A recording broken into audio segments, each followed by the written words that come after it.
Book of Exodus, chapter 17, Water from the Rock.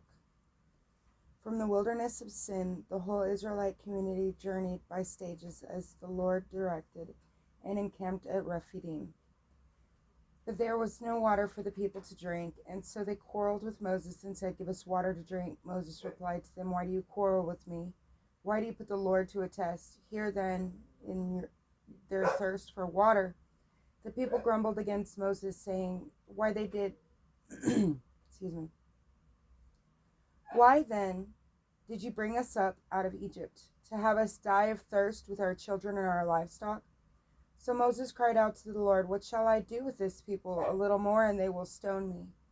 The Lord answered Moses, "Go on ahead of the people and take along with you some of the elders of Israel, holding in your hand as you go the staff with which you struck the Nile. I will be standing there in front of you on the rock in Horeb. Strike the rock, and the water will flow from it for the people to drink." Moses did this in the sight of the elders of Israel. The place was named Massah and Meribah, because the Israelites quarreled there and tested the Lord, saying, "Is the Lord in our midst or not?" Battle with Amalek. Then Amalek came and waged war against Israel in Rephidim. So Moses said to Joshua, "Choose some men for us, and tomorrow go out and engage Amalek in battle. I will be standing on top of the hill with the staff of God in my hand." Joshua did as Moses told him. He engaged Amalek in battle while Moses, Aaron, and Hur climbed to the top of the hill. As long as Moses kept his hands raised up, Israel had the better of the fight. But when he let his hands rest, Amalek had the better of the fight. Moses' hands, however, grew tired. So they took a rock and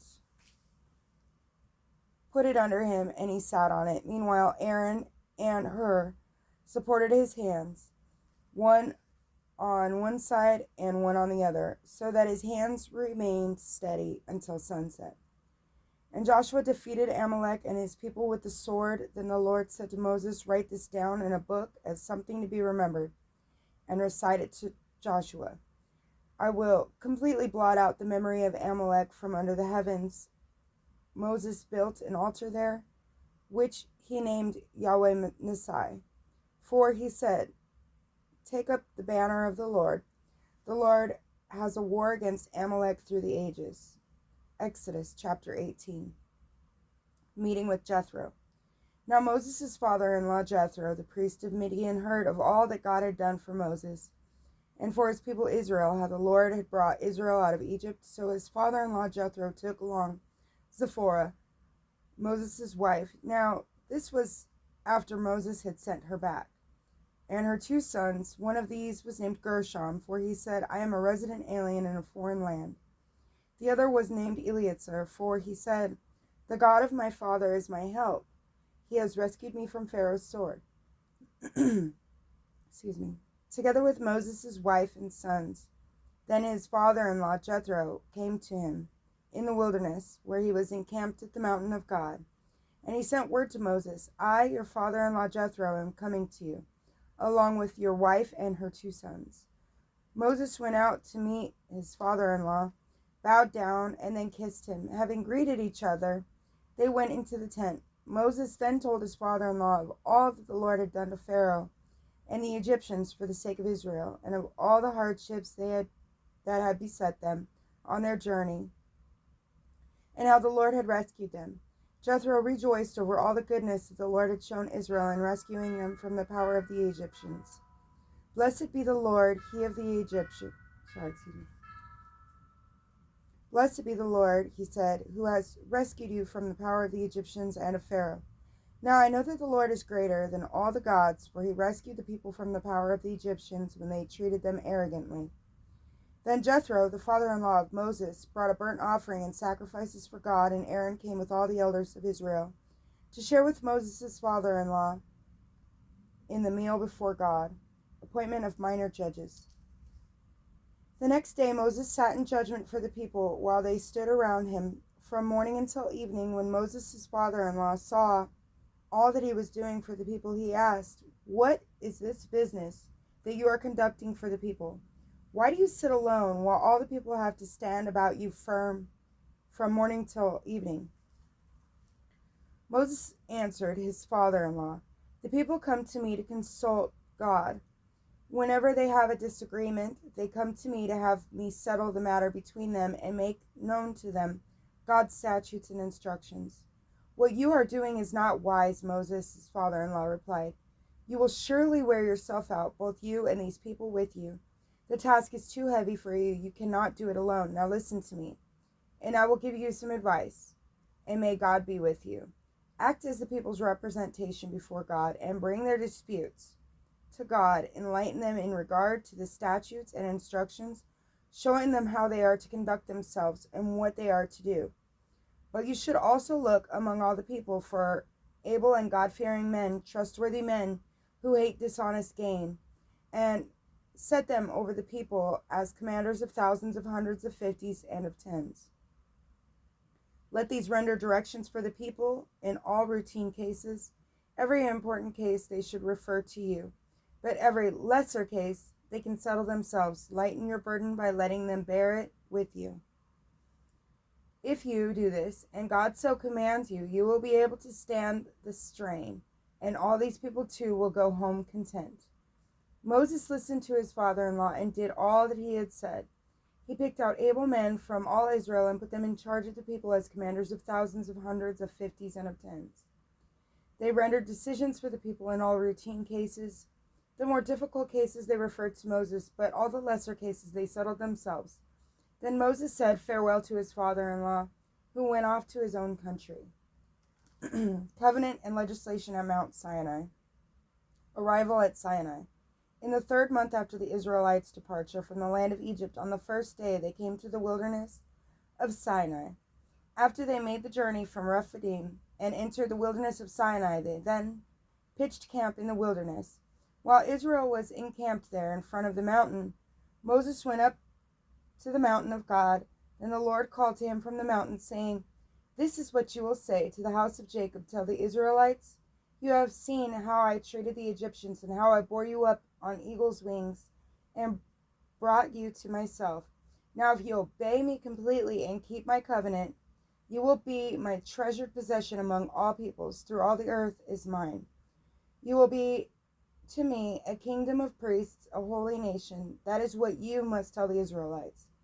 So Moses went and summoned the elders of the people.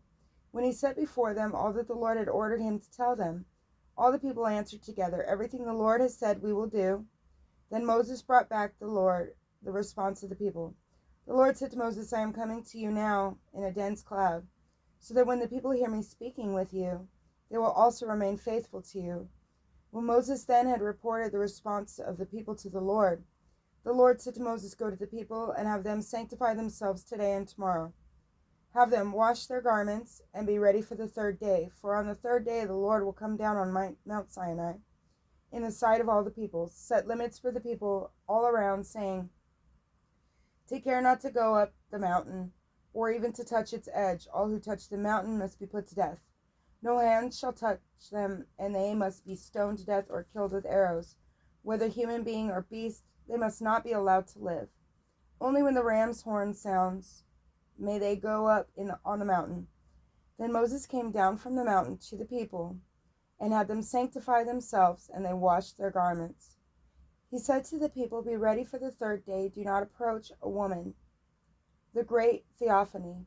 On the morning of the 3rd day, there were peals of thunder and lightning and a heavy cloud over the mountain, and a very loud blast of the shofar, so that all the people in the camp trembled.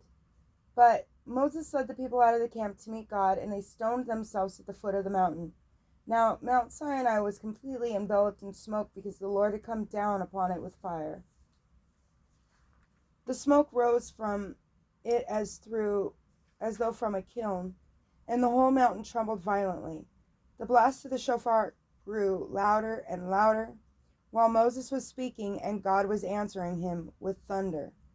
When the Lord came down upon Mount Sinai to the top of the mountain, the Lord summoned Moses to the top of the mountain, and Moses went up.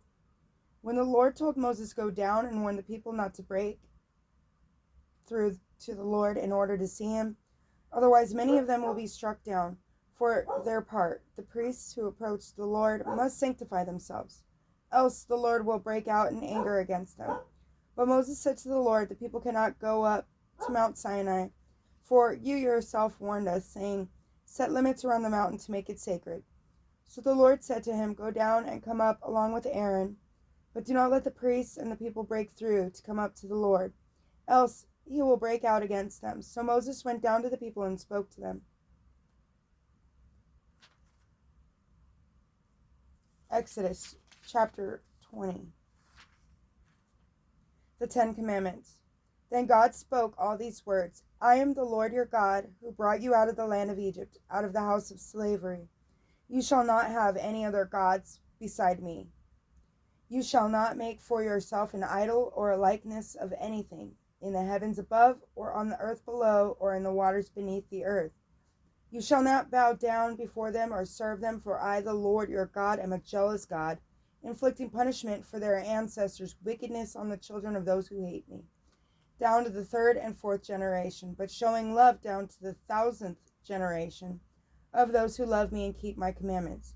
You shall not invoke the name of the Lord your God in vain, for the Lord will not leave unpunished anyone who invokes his name in vain. Remember the Sabbath day, keep it holy. 6 days you may labor and do all your work, but the seventh day is the Sabbath day of the Lord your God. You shall not do any work, either you, your son, or your daughter, your male or female slave, your work animal, or the resident alien within your gates. For in 6 days the sun made the heavens and the earth, the sea, and all that is in them. But on the seventh day he rested. That is why the Lord has blessed the Sabbath day and made it holy. Honor your father and mother, that you may have a long life in the land the Lord your God is giving you. You shall not kill. You shall not commit adultery. You shall not steal. You shall not bear false witness against your neighbor.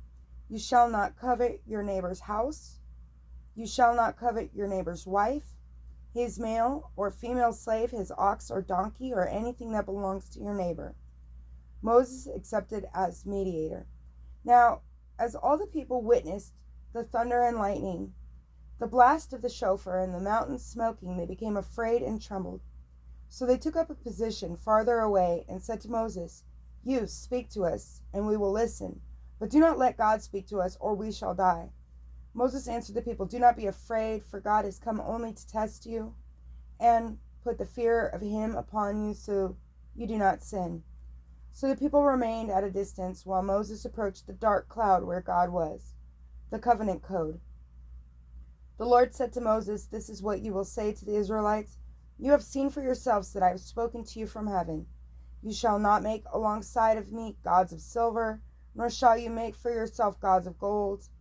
An altar of earth make from me, and sacrifice upon it your burnt offerings and communion sacrifices, your sheep and your oxen, in every place where I cause my name to be invoked. I will come to you and bless you. But if you make an altar of stone for me, do not build it out of cut stone, for by putting a chisel to it you profane it. You shall not ascend to my altar by steps, lest your nakedness be exposed. God bless you.